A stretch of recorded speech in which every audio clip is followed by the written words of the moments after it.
नमस्कार दोस्तों, study with Dev channel में आपका स्वागत है। दोस्तों, पिछली वीडियो में हमने हरिपुरा अधिवेशन, त्रिपुरी अधिवेशन तथा रामगढ़ अधिवेशन के बारे में चर्चा किया था। आज हम देखते हैं द्वितीय विश्व युद्ध और अगस्त प्रस्ताव। तो द्वितीय विश्व युद्ध क्या है? तो प्राचीन काफ़ी पहले प्रथम विश्व युद्ध के बारे में हमने चर्चा किया था। यदि आप पिछली जो वीडियो हमारा ना देखे हो तो आप उसको देख लीजिए।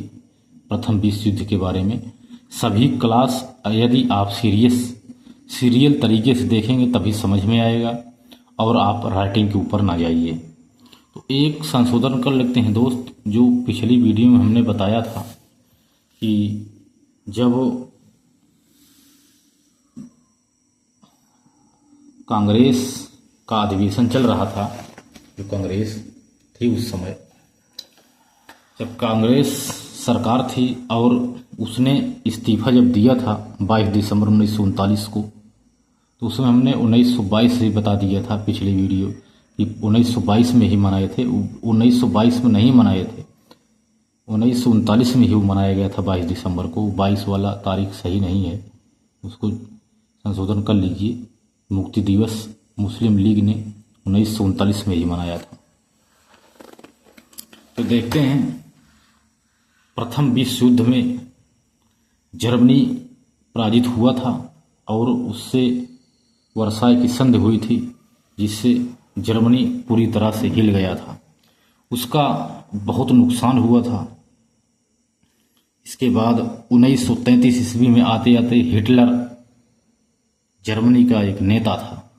यह उभर कर आया जर्मनी का नेता हिटलर उभर कर आया।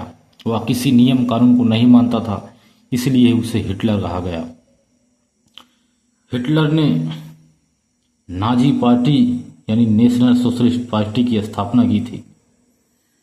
नाजी पार्टी जो है वह वर्साय की संधि का उल्लंघन करना शुरू कर देती है कि हम वर्साय की संधि को नहीं मानेंगे, जिससे एक युद्ध होता है जो 1 सितंबर 1939 से शुरू हो जाता है, जब जर्मनी ने पोलैंड पर हमला बोल दिया।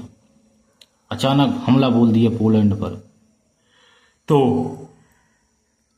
क्योंकि प्रथम जो विश्व युद्ध हुआ था उसका जिम्मेदार जर्मनी पोलैंड को ही मानता था, इसलिए इसने पोलैंड पर ही हमला किया, जिससे द्वितीय विश्व युद्ध प्रारंभ हो जाता है।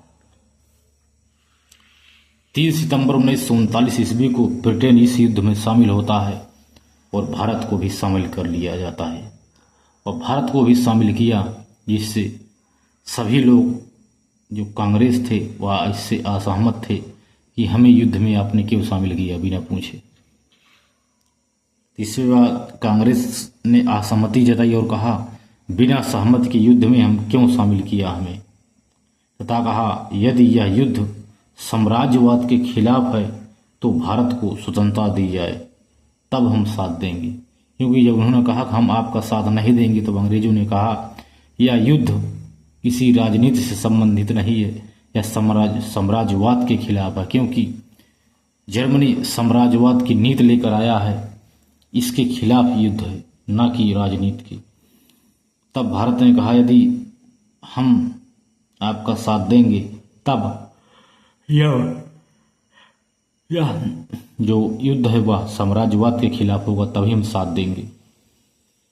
इसके बाद फिर बताया था हमने, जो 1939 में ही जो कांग्रेस की बैठक होती है, हरिपुरा अधिवेशन होता है, जिसकी अध्यक्षता सुभाष चंद्र बोस ने की थी।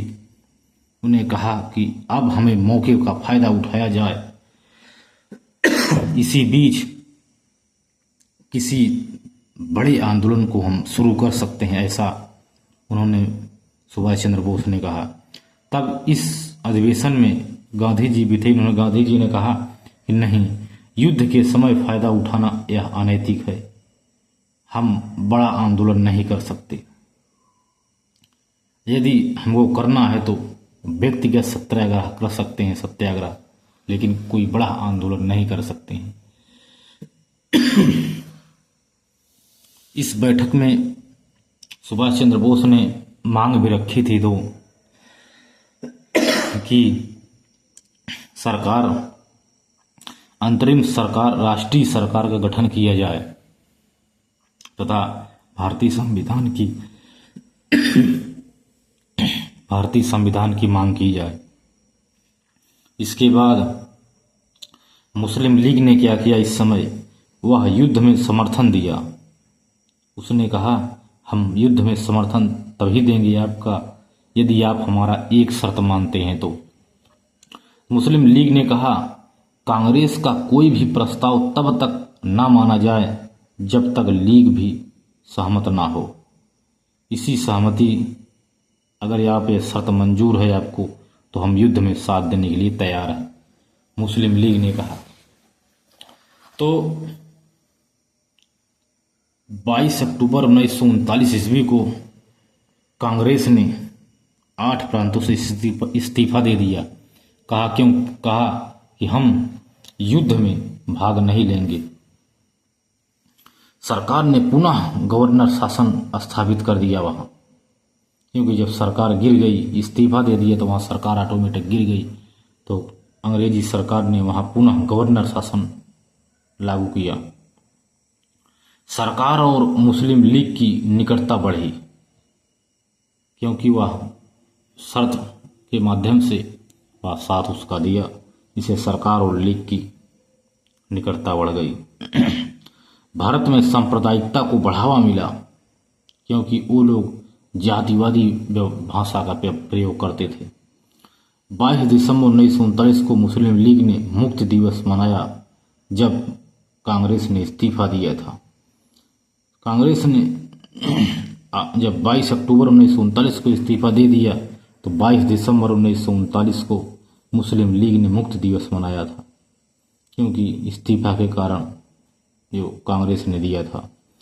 23 मार्च 1939 को मुस्लिम लीग का लाहौर अधिवेशन होता है। इसमें जिन्ना ने कहा था हमें 2 राष्ट्र सिद्धांत चाहिए। वह इस मुस्लिम लीग लाहौर अधिवेशन में मोहम्मद अली जिन्ना ने द्विराष्ट्र सिद्धांत की मांग की थी। इसके बाद 1940 में ब्रिटेन जब युद्ध हो रहा था, वह ब्रिटेन 1940 ईस्वी में युद्ध हार रहा था, इसलिए उन्होंने कहा हमें भारतीयों का समर्थन चाहिए। उन्होंने भारतीयों का समर्थन प्राप्त करने की कोशिश वह करने लगा।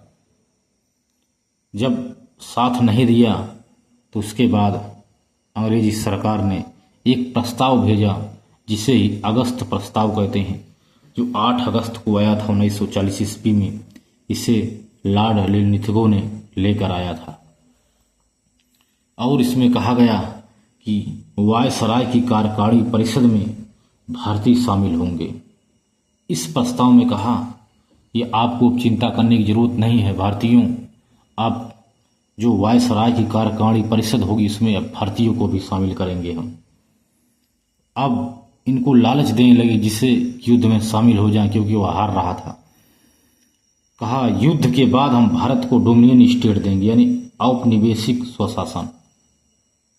भारत यहाँ स्वराज की मांग कर रहा है, पूर्ण स्वराज की 1923 से ही कर रहा है, और इनको 1940 में लगभग 20 साल बाद याद आया कि हम आपको डोमिनियन स्टेट देंगे, जबकि उसका दौर कुछ अलग था, इसका दौर कुछ अलग है। युद्ध के बाद संविधान सभा पर वार्ता होगी, ऐसी बात इस प्रस्ताव में कहेगी। प्रथम बार सरकार ने संविधान सभा को स्वीकार किया। जब हार रहे थे, जो संविधान सभा था इसको स्वीकार कर लिया। युद्ध के समय एक मंत्रणा समिति गठित की गई थी। कहा कि हम युद्ध के बाद एक मंत्रणा समिति बनाएंगे मंत्रियों की, जिसमें भारतीय भी शामिल होंगे। वर्तमान संविधान में परिवर्तन से पूर्व अल्पसंख्यकों के विचारों को भी ध्यान में रखा जाएगा। कहा यदि वर्तमान में किसी भी प्रकार से संविधान में संशोधन करते हैं तो अल्पसंख्यकों के लिए विचारों को भी ध्यान में रखा जाएगा, ऐसा इस प्रस्ताव में कहा गया। तो इसके उपलक्ष्य में 2 लोगों ने आलोचना दी, काफी लोगों ने रचनात्मक कार्य किया। जवाहरलाल नेहरू ने कहा डोमिनियन स्टेट पर, कहा कि यह तो दरवाजे में लगी, जो जंग में लगी एक कील के समान है, इसे तो हम लोग बहुत पहले भोग रहे थे, क्योंकि यह दरवाजे में लगी जंग कील के समान है, क्योंकि जिसमें जंग लग चुकी है, बहुत पहले हम लोग इसका भोग चुके हैं। तो मुस्लिम लीग ने भी इसे अस्वीकृति दी थी और वह चाहता था कि पाकिस्तान चाहता है, इसमें पृथक राष्ट्र की बात नहीं है, इसलिए उसने अस्वीकृति दे दिया, क्योंकि वह पाक चाहता है, एक अलग स्टेट चाहता है, राष्ट्र चाहता है। और कहा था इसमें, क्योंकि पृथक नहीं था, एक ही में था, तो लेकिन वह पृथक राष्ट्र चाहता था कि हमें अलग राष्ट्र मिले, इसलिए इसने भी इस अगस्त प्रस्ताव का विरोध किया। इसके बाद देख लेते हैं कि जो सत्याग्रह स्टार्ट हो गया था, इसके बारे में देखते हैं। 1939 ईस्वी में ये प्रथम विश्व युद्ध प्रारंभ होता है, द्वितीय विश्व युद्ध प्रारंभ होता है, तो ब्रिटेन ने भारत को शामिल कर लिया था बिना बताए। तब भारतीयों ने इसका विरोध किया। उसके बाद ब्रिटेन में एक अगस्त प्रस्ताव लाया गया था, जिसको कांग्रेस ने भी अस्वीकार किया, लीग ने भी अस्वीकार किया। 8 अगस्त 1940 में आया था। तब कांग्रेस ने व्यक्तिगत अवज्ञा आंदोलन, या महात्मा गांधी के नेतृत्व में था, जिसे ही व्यक्तिगत सत्याग्रह कहते हैं, इस आंदोलन को उन्होंने शुरू कर दिया था महात्मा गांधी ने। और इस सत्याग्रह का उद्देश्य है कि भारतीय युद्ध में ब्रिटेन के साथ नहीं है, हम आपका साथ नहीं देंगे, और इनका उद्देश्य सीमित रखा। तथा गांधी जी ने कहा सत्याग्रही को हम नियुक्त करेंगे जो पूर्ण अहिंसक होगा। जहां भी भाषण होता था सरकार को पूर्ण सूचना मिल जाती थी, पहले से ही पूर्व सूचना मिल जाती थी। इसलिए व्यक्तिगत सत्याग्रही गांव-गांव जाकर हम सरकार के निर्णय के विरोध में भाषण देंगे, गांव-गांव जाकर। अगर यदि कोई गिरफ्तार होगा तो उसकी अगली कमान दूसरे के ऊपर होगी। गांव-गांव जाकर वो लोग प्रचार प्रसार करने लगे विरोध का, और कहा दिल्ली चलो का नारा दिया। इस आंदोलन में कहा गया दिल्ली चलो। एक सत्याग्रही के गिरफ्तार होने पर दूसरा इसका स्थान ले लेगा, ऐसा इसमें कहा गया। इसका उद्देश्य था एक न पाई एक न भाई, साम्राज्यवाद की यह लड़ाई। इसका नारा लोगों ने गाया, क्योंकि जब ये गिरफ्तार हो गए थे विभिन्न प्रकार से भाषण दिया कि दिल्ली चलो। इसके बाद और भी नारा देते हैं, एक न पाई एक न भाई, साम्राज्यवाद की है यह लड़ाई। ऐसा ऐसा इन्होंने सभी लोगों ने नारा देना शुरू किया, एक न पाई एक न भाई, साम्राज्यवाद की यह लड़ाई। इसे इन्होंने नारा दिया। प्रथम सत्याग्रही आचार्य विनोबा भावे के चुना जाता है, जो 17 अक्टूबर 1940 ईस्वी को इनको चुना जाता है। महाराष्ट्र के पवनार आश्रम से यह प्रथम सत्याग्रह शुरू हो जाता है, और यह भारत का राष्ट्रीय अध्यापक है। इनको भारत का राष्ट्रीय अध्यापक कहते हैं विनोबा भावे को, कि आचार्य विनोबा भावे ही भारत के राष्ट्रीय अध्यापक हैं। गांधी जी के आध्यात्मिक उत्तराधिकारी भी हैं आचार्य विनोबा भावे। ये महात्मा गांधी के आध्यात्मिक उत्तराधिकारी हैं। भूदान आंदोलन भी लोग चलाए थे, भूदान आंदोलन। इसके बाद जब आचार्य विनोबा भावे को गिरफ्तार कर लिया जाता है तो द्वितीय सत्याग्रही जवाहरलाल नेहरू को बना दिया जाता है। इनको भी गिरफ्तार कर लिया जाता है। फिर सरदार पटेल बनते हैं, उसके बाद इनको भी गिरफ्तार कर लिया जाता है। तथा इसमें श्री राजगोपालाचारी, सरोजिनी नायडू, अरुणा असफ अली, लगभग 20,000 से अधिक लोगों को गिरफ्तार कर लिया गया इस आंदोलन से, जो सत्याग्रह आंदोलन चल रहा था। एम आर राय के गुट के अतिरिक्त सभी वामपंथी इसमें शामिल थे। सिकंदर हयात खान ने इस आंदोलन का विरोध किया था। यह आंदोलन ठीक नहीं है, क्योंकि यह कहा यह अंग्रेज की पीठ पर छुरा भोंकने के समान है। उधर द्वितीय विश्व युद्ध चल रहा है, इधर हम लोग इतना बड़ा आंदोलन करेंगे या कुछ आंदोलन करते हैं तो यह पीठ में छुरा भोंकने के बराबर है। अंग्रेजों ने सरकार पर दबाव बनाया, क्योंकि इस कहने पर सरकार पर दबाव बढ़ गया था, और कहा अंग्रेजों ने कि वायसराय की कार्यकारिणी परिषद में 8 भारतीय सदस्य होंगे, 5 अंग्रेज होंगे तथा 8 भारतीय होंगे। इस तरह काफ़ी दिन के बाद यह सत्याग्रह भी समाप्त हो जाता है। तो दोस्तों मिलते हैं और बेहतरीन क्लास में, तब तक के लिए धन्यवाद।